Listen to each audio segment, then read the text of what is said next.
Olá, irmãos, aqui é o pastor Alberto Seiroc. Seja bem-vindo ao nosso canal, que a paz de Cristo seja com todos.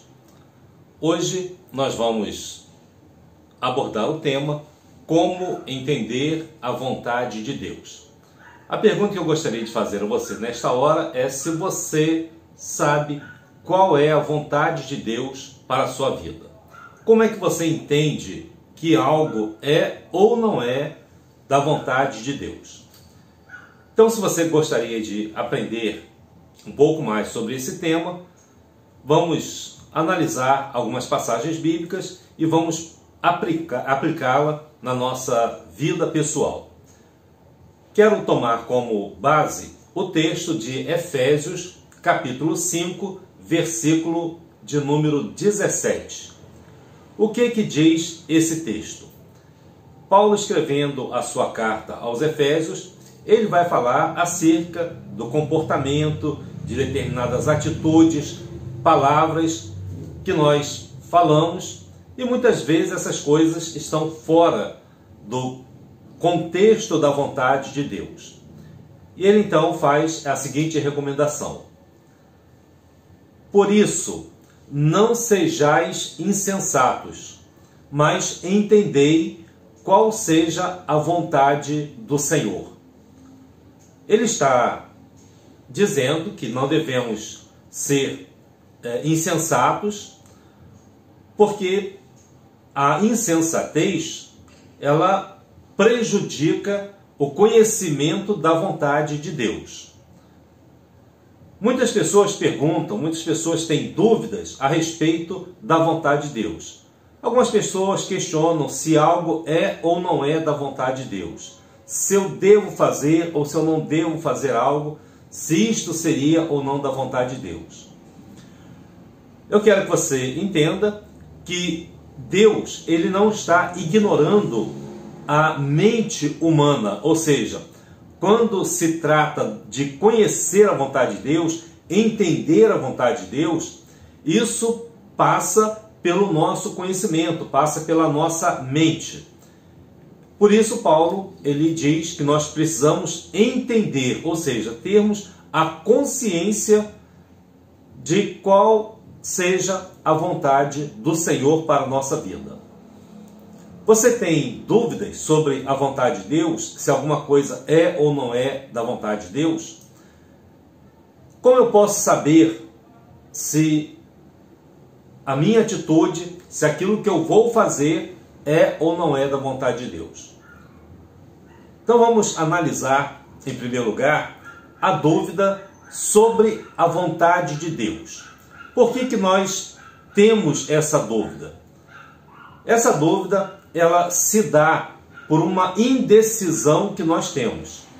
Normalmente é uma escolha, é uma luta contra a nossa vontade para a realização da vontade de Deus.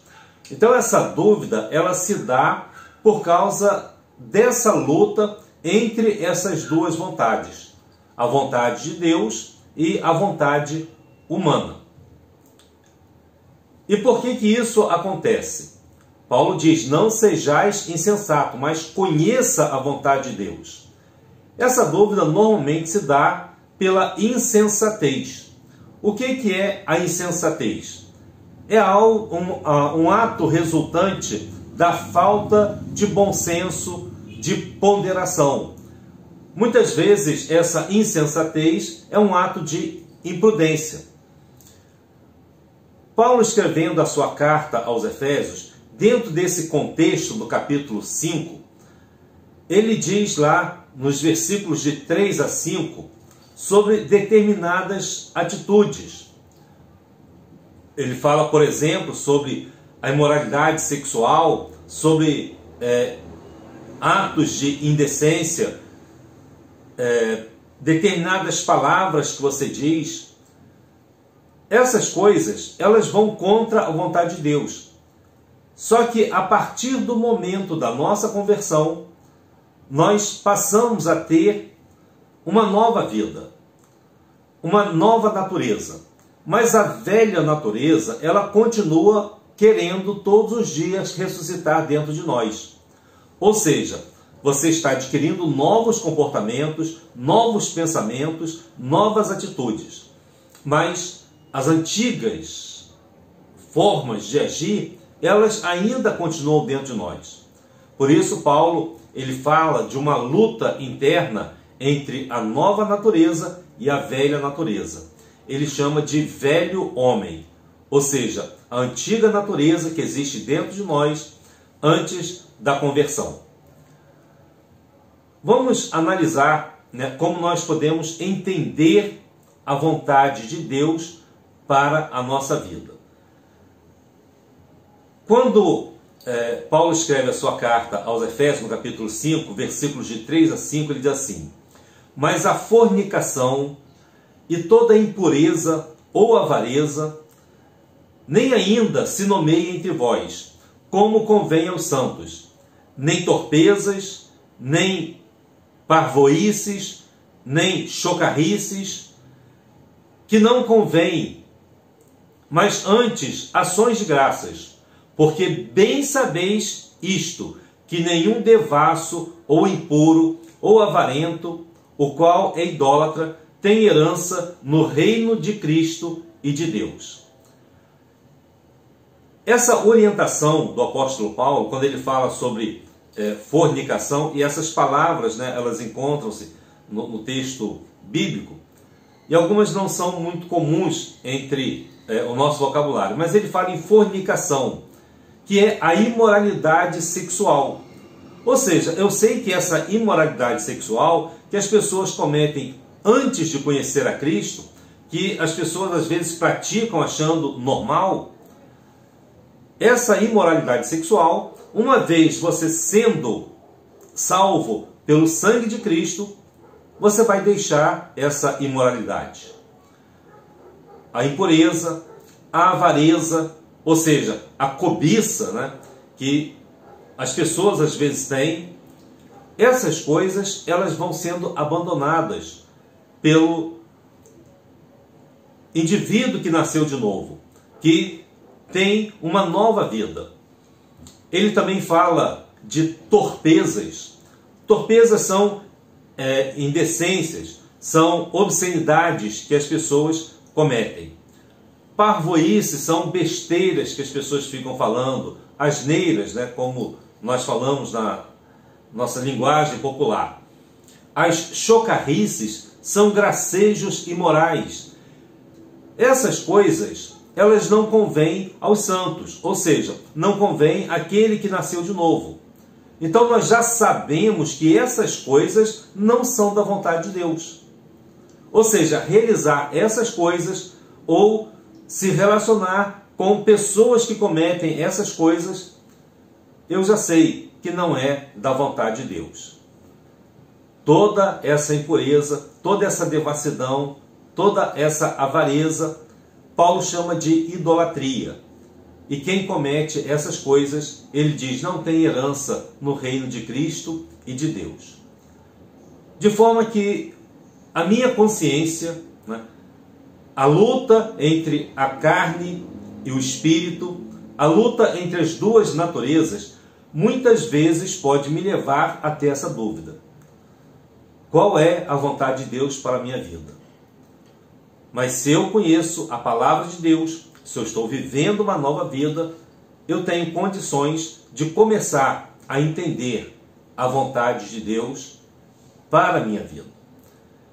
De forma que a compreensão da vontade de Deus começa exatamente assim, com a mudança de vida.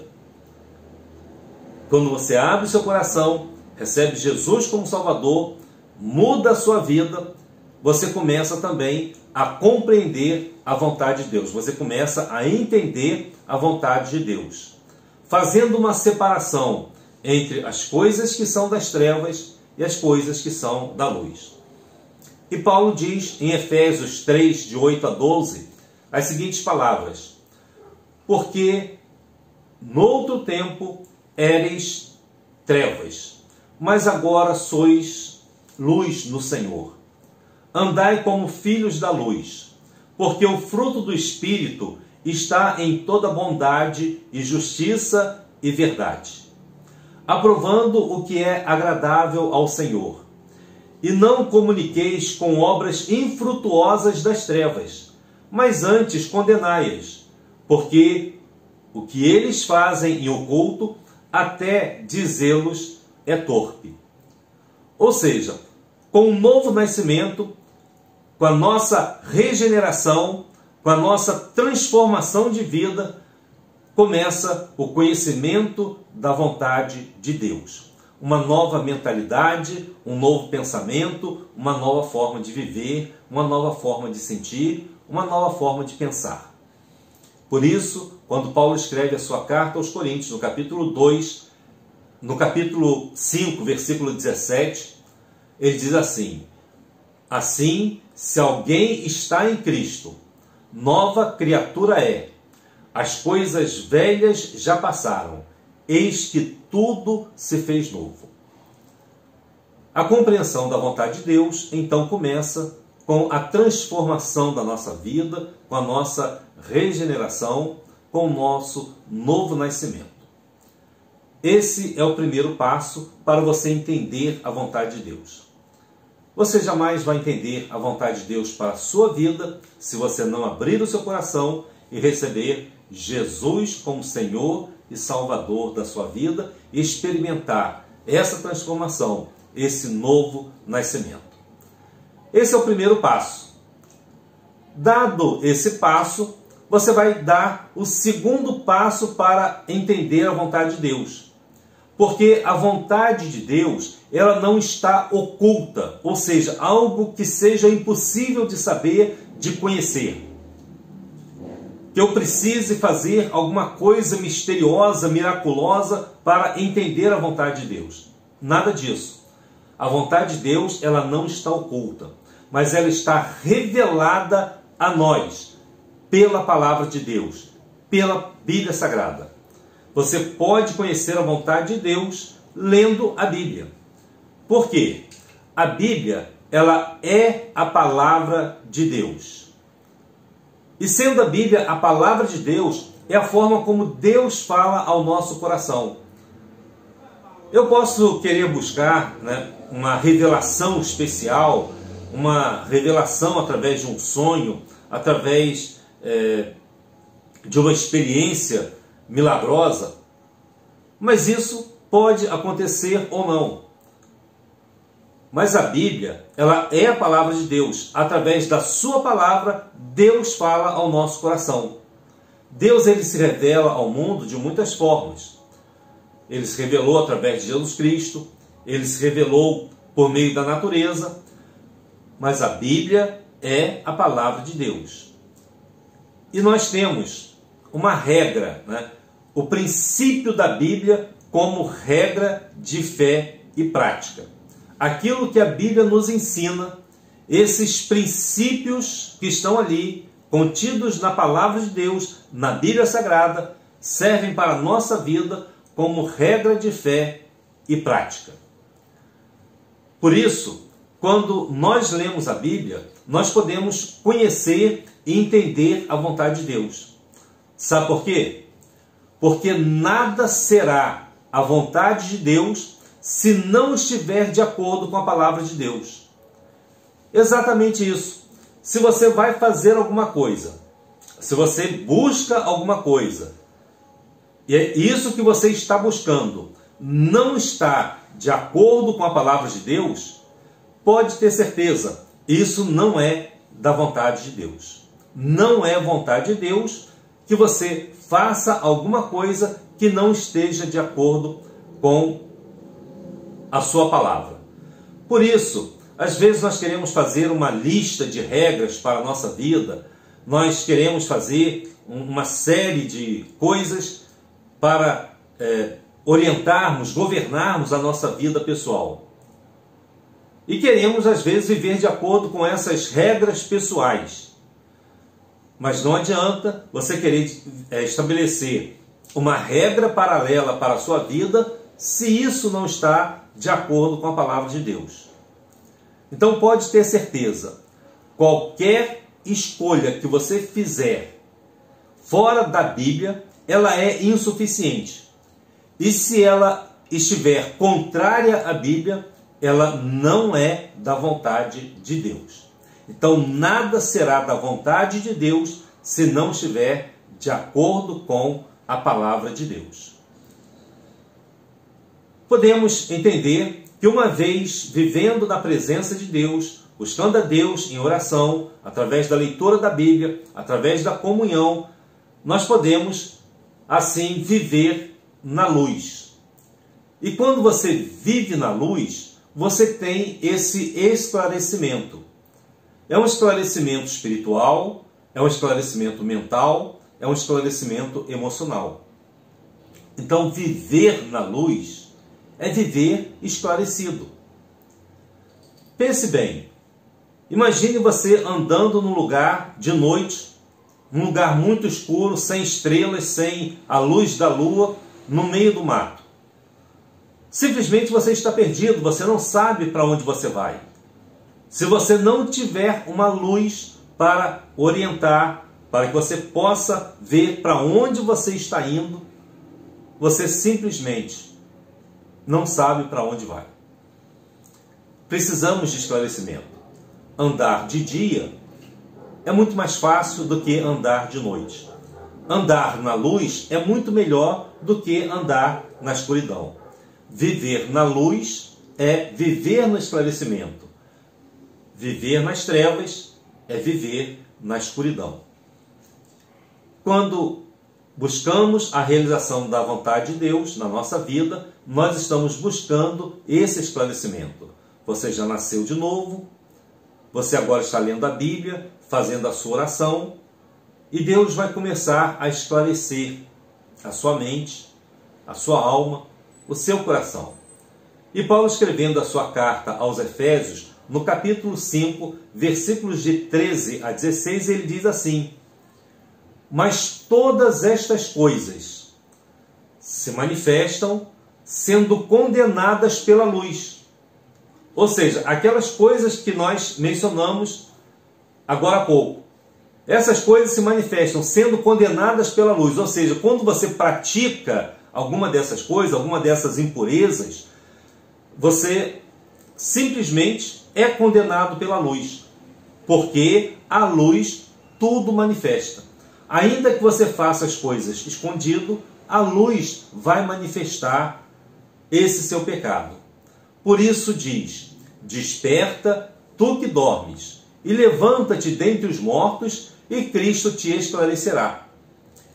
Saia das trevas, saia dessa sonolência espiritual, venha para a luz e você será esclarecido.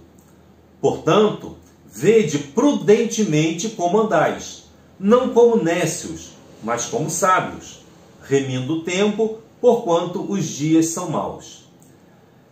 Isso significa viver na luz. Parar de viver como tolo e passar a viver como sábio. Remindo o tempo, ou seja, aproveitando o seu tempo, porque o dia passa rapidamente, os dias são maus, se eles não forem bem aproveitados. Quando você vem para a luz, então, você tem esse esclarecimento. Mas vamos continuar.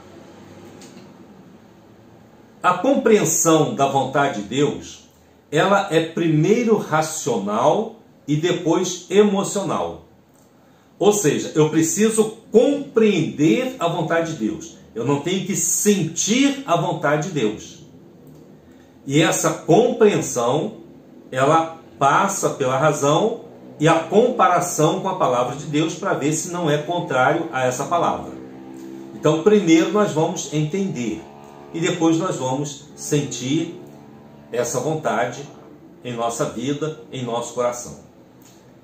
A pergunta é: se eu sei que alguma coisa é da vontade de Deus ou não é da vontade de Deus, eu preciso orar para saber se isso já está explícito na palavra de Deus, se isso já está claro na palavra de Deus?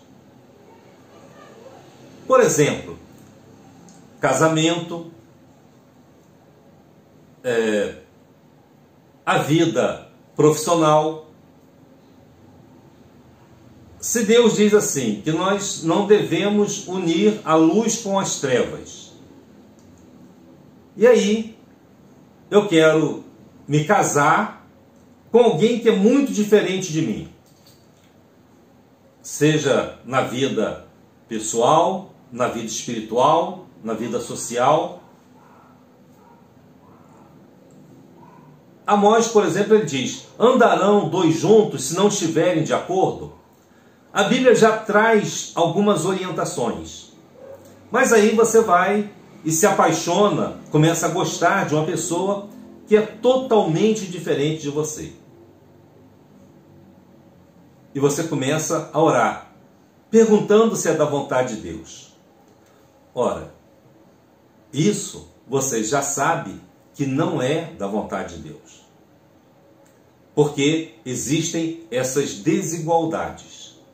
Você pode orar por essa pessoa, mas você não precisa orar para saber se é da vontade de Deus, né? Se você deve ou não casar com aquela pessoa, por causa dessas diferenças que existem. Se essas diferenças não forem solucionadas, com certeza esse casamento ele tende a ruir. Se algo já está explícito na palavra de Deus, e se Deus diz para não fazer dessa forma, que comunhão existe entre luz e trevas? Nenhuma. Por isso, não adianta você querer orar para saber a vontade de Deus, se Deus já disse na sua palavra que aquilo está errado, que isso não é certo. Por isso você deve sempre se voltar à palavra de Deus antes de buscar essa orientação, conhecer a vontade de Deus. Por quê? Normalmente nós deixamos que as nossas emoções fluam. E aí nós vamos perguntar se é da vontade de Deus, né?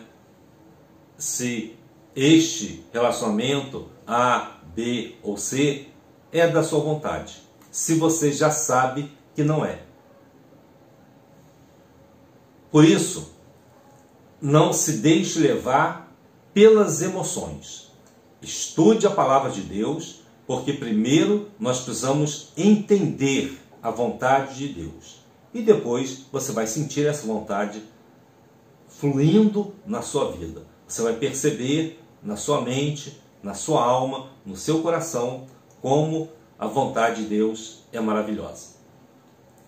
Quero dizer também para você que a compreensão da vontade de Deus, ela é proporcional à disposição que você tem para fazer essa vontade, ou seja, fazer a sua vontade, a vontade de Deus.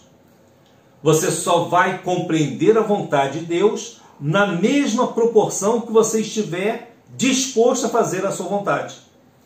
Ou seja, antes de você conhecer a vontade de Deus para a sua vida, você está disposto a fazer a vontade de Deus? Essa é a grande questão.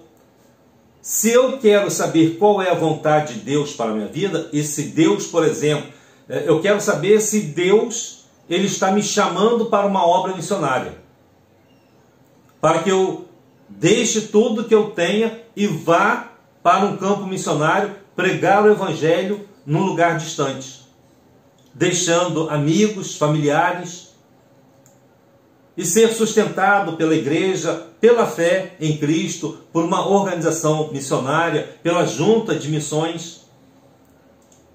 E aí você começa a orar e Deus diz: sim, eu estou chamando você. Eu quero você nessa obra. E agora você conheceu a vontade de Deus. A pergunta que eu faço a você: você vai? Você vai obedecer à vontade de Deus?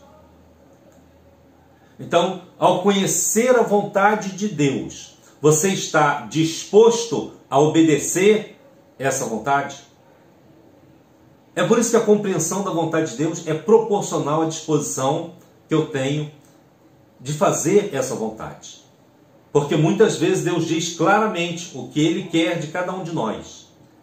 Mas nós não queremos, nós fugimos, agimos como Jonas, fugimos da nossa responsabilidade, do nosso compromisso para fazer a vontade de Deus. Pense bem, ao conhecer a vontade de Deus para a sua vida, você vai obedecê-la? E quero então concluir dizendo o seguinte: ao compreender a vontade de Deus, essa compreensão dessa vontade de Deus depende do meu nível de consagração, de entrega. Ou seja, o quanto eu estou disposto a me entregar ao Senhor para entender a sua vontade. Quanto eu estou disposto a deixar da minha vida para entender e compreender a vontade de Deus. Por isso, Paulo, escrevendo a sua carta aos Romanos, capítulo 12, versículos 1 e 2, ele diz assim: rogo-vos, pois, irmãos, pela compaixão de Deus, que apresenteis os vossos corpos em sacrifício vivo, santo e agradável a Deus, que é o vosso culto racional. E não sedes conformados com este mundo, mas sede transformados pela renovação do vosso entendimento, para que experimenteis qual seja a boa, agradável e perfeita vontade de Deus. Em outras palavras, como eu vou experimentar a boa, agradável e perfeita vontade de Deus na minha vida? Pela transformação, pela renovação do meu entendimento. E como é que eu vou ter essa transformação? Se eu não tomar a forma do mundo, se eu me separar das trevas, se eu me separar do mundo. E como é que eu me separo do mundo? Através de um culto racional. E como é o culto racional? O culto racional é a apresentação dos nossos corpos em sacrifício vivo, santo e agradável a Deus. E quando você entrega o seu corpo, a sua mente, a sua alma em sacrifício vivo, santo e agradável a Deus, o resultado disso, o resultado dessa entrega, dessa consagração, é o conhecimento da boa, agradável e perfeita vontade de Deus. Espero que você tenha trilhado esse caminho para entender a vontade de Deus para a sua vida. Que você seja corajoso, destemido, forte para conhecer a vontade de Deus, e ao conhecer essa vontade, você possa viver no centro da vontade de Deus. É isso que eu desejo a você. Essa é a minha oração neste momento pela sua vida, para que você possa experimentar essa transformação pelo poder, pela graça de Deus na sua vida. Viva no centro da vontade de Deus, conhecendo essa vontade para a glória do Senhor. Fique com Deus, compartilhe esse vídeo, ore por mim, eu estarei orando por você, para que, através das nossas orações, todos nós estejamos sempre vivendo de acordo com a vontade de Deus. Que Deus a todos abençoe. Amém.